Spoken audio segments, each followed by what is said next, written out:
Modern और घूंघट वाली बहू का करवा चौथ।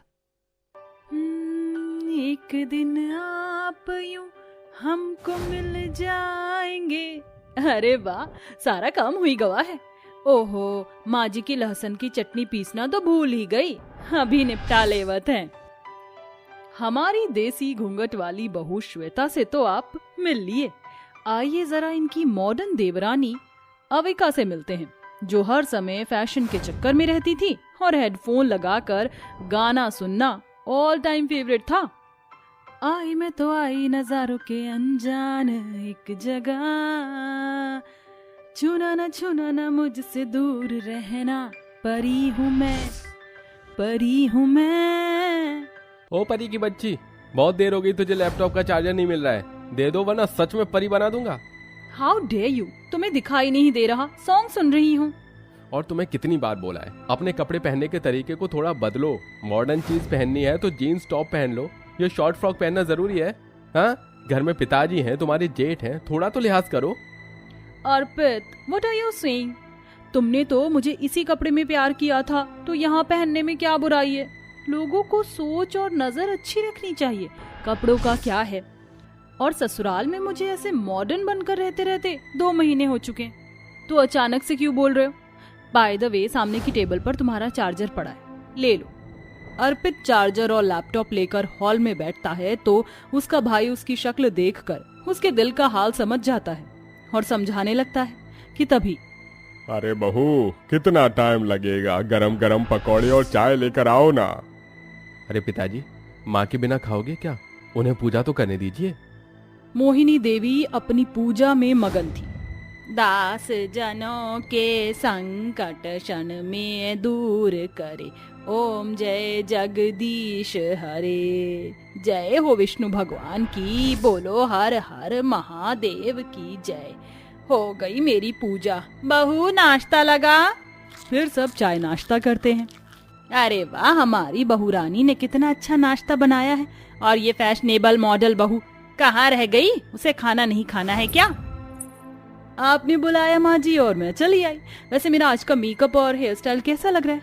खैर छोड़िए, इंस्टा पर पोस्ट डाली है, 1000 लाइक्स आई हैं, मतलब ऑलरेडी अच्छी लग रही है। अच्छा था अविका। भैया आपने ये क्या किया?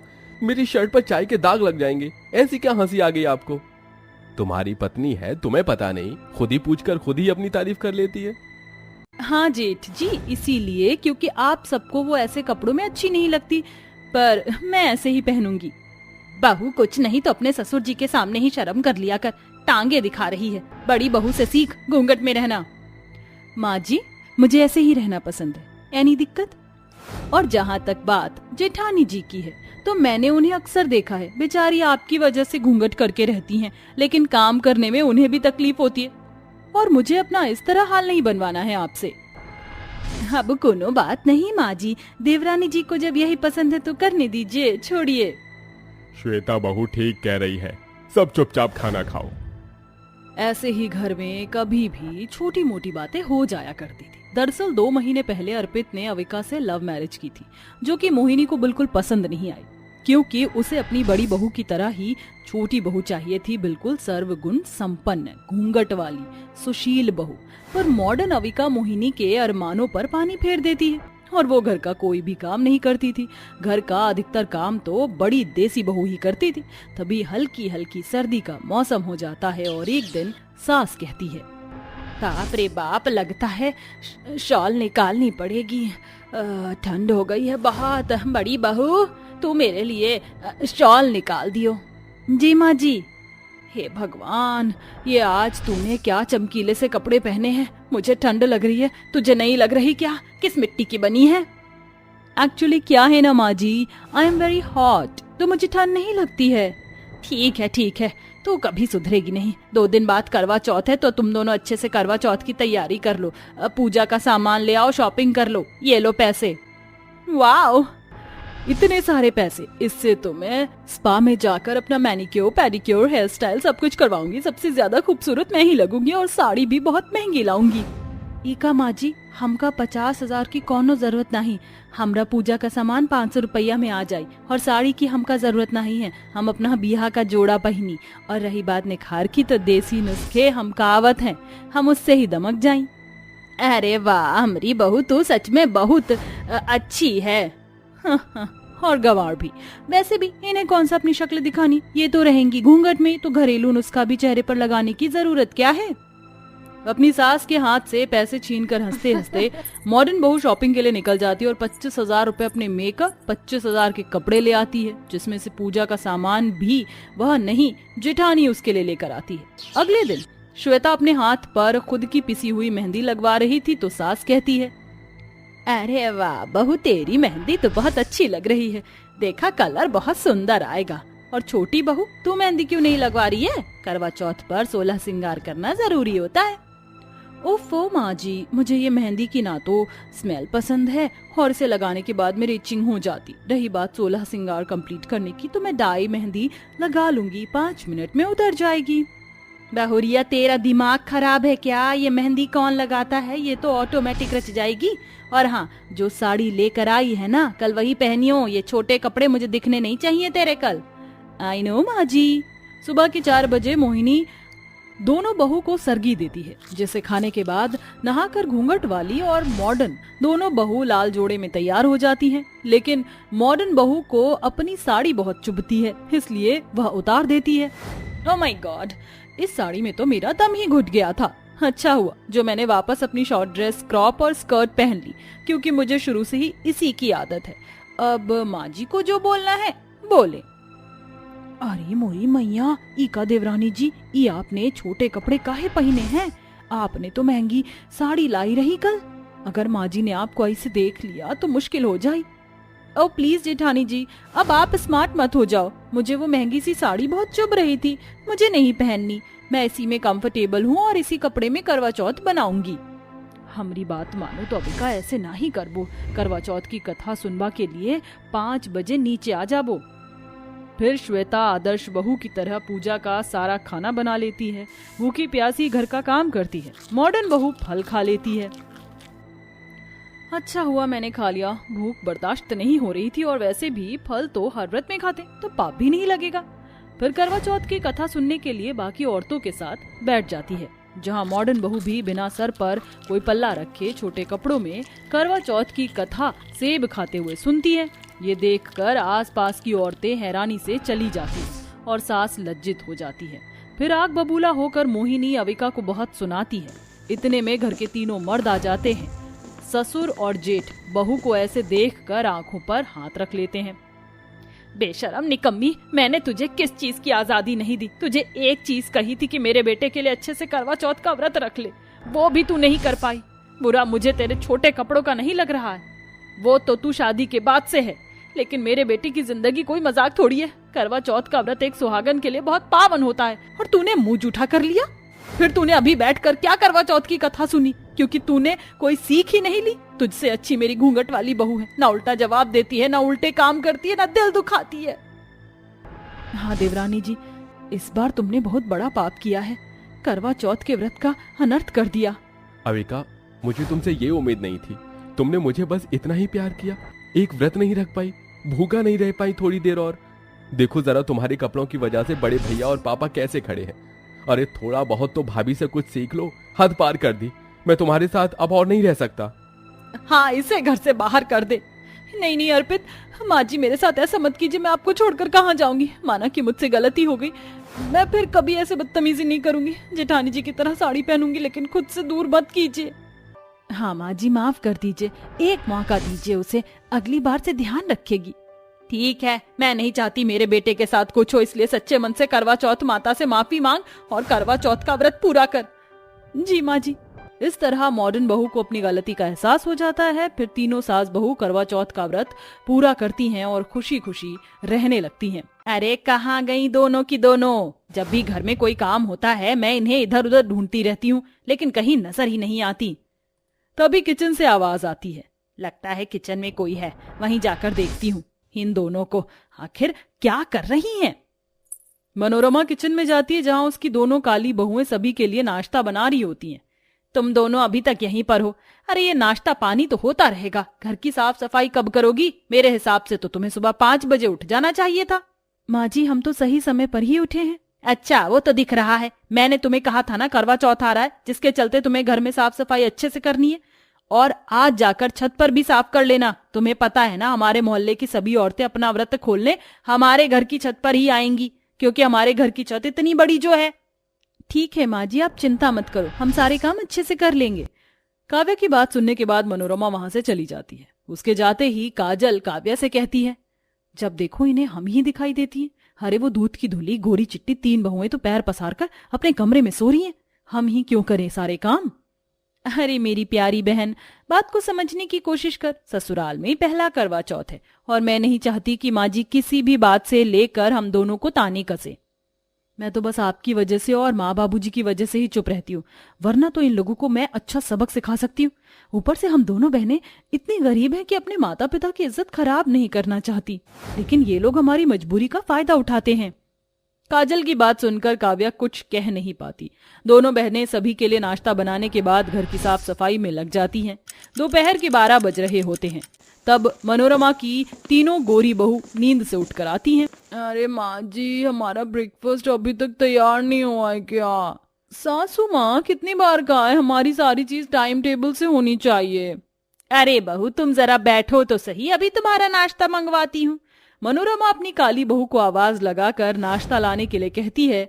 तभी मनोरमा की तीसरी बहू कहती है, पता नहीं ये घर है या फिर जंगल, खाने को यहाँ तो कोई टाइम टेबल ही नहीं है।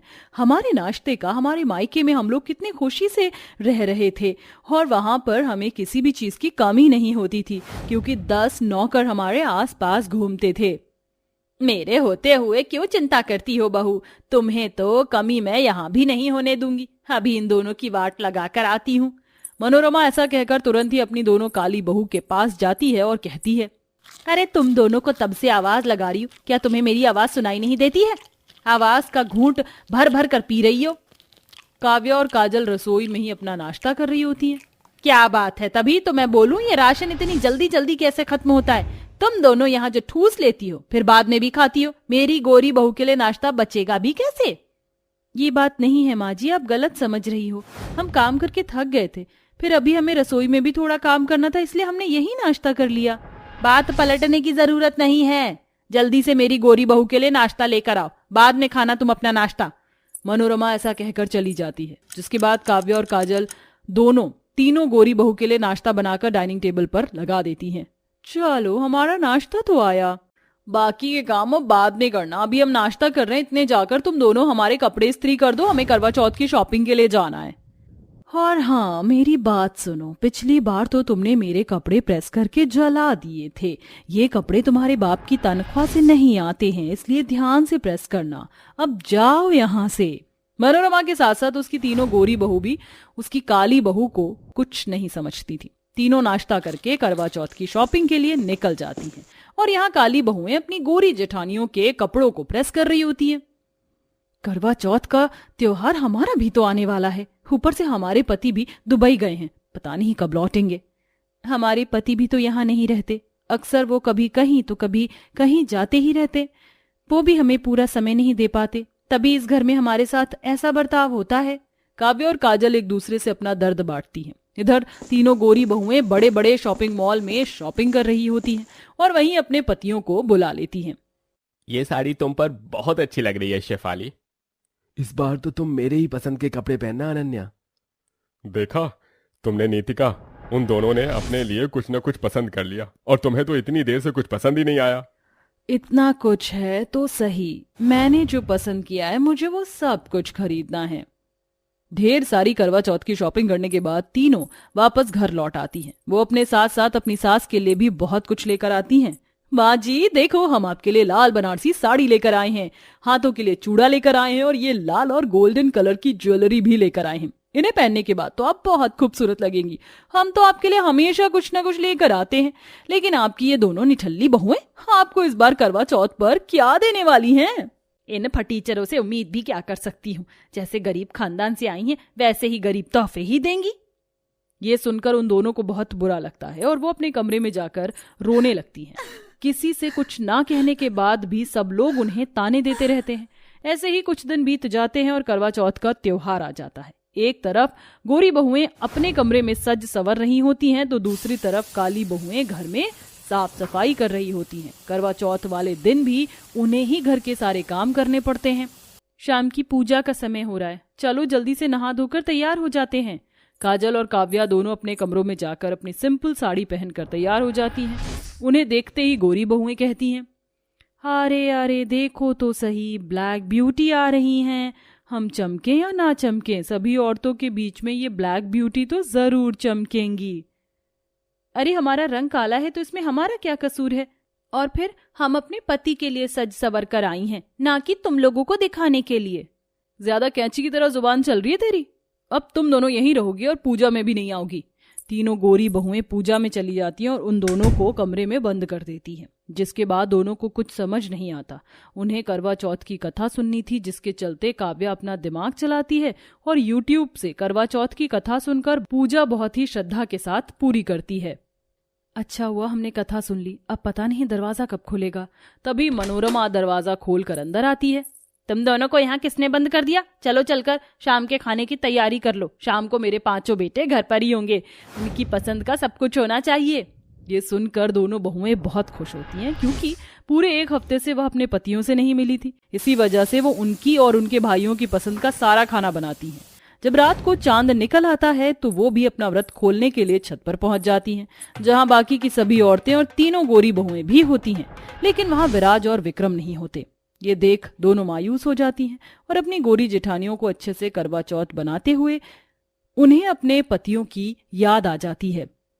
कहाँ रह गए पता नहीं हमारे पति, क्या उन्हें हमारी आज भी परवाह नहीं? तभी पीछे से विराज और विक्रम आ जाते हैं और खुशी से उनसे कहते हैं, अरे तुम्हें पता है मेरा प्रमोशन हो गया है, अब हम लोग यहाँ नहीं रहेंगे, हम यहाँ से अमेरिका चलेंगे। हम दोनों भाइयों ने खूब मेहनत करके अमेरिका की कुछ कंपनियां खरीद ली हैं। अब हम सब वहीं रहेंगे। ये सुनकर काव्या और काजल बहुत खुश होती हैं। तभी उन तीनों गोरी बहू के पतियों को उनकी कंपनी से कॉल आता है। फ्रॉड के चलते उन तीनों को कंपनी से बाहर निकाल दिया जाता है। ये उनके लिए बहुत बड़ा झटका होता है। और वहीं दूसरी तरफ काली बहू के पतियों का प्रमोशन देख शेफाली और नितिका को अपनी गलती का पछतावा होता है, क्योंकि करवा चौथ की शॉपिंग में ही उन्होंने अपने पतियों की सारी सेविंग्स खत्म कर दी थी और अब उनके स्टार्टअप के लिए उनके पास कुछ भी नहीं बचा था, जिसके चलते उन तीनों को काव्या और काजल की मदद चाहिए होती है। हम तीनों ने तुम दोनों के साथ बहुत बुरा किया, इसी के चलते भगवान ने हमसे सब कुछ छीन लिया। हमें हमारी गलती का एहसास है, हम तीनों बहनों को माफ कर दो। तुम तीनों को गोरे होने का इतना घमंड था कि तुमने कभी दूसरे की परेशानी को समझा ही नहीं, लेकिन हमारा दिल तुम्हारी तरह पत्थर का नहीं है, हम तुम्हारी मदद जरूर करेंगे। वह अपने पतियों से पैसे लेकर उन तीनों को दे देती हैं, जिसके बाद उन तीनों के पति भी एक नया स्टार्टअप करते हैं। उस करवा चौथ के बाद तीनों गोरी बहू का बर्ताव अपनी काली देवरानियों के लिए बिल्कुल बदल जाता है और अब वह उनके साथ खुशी से रहने लगती हैं।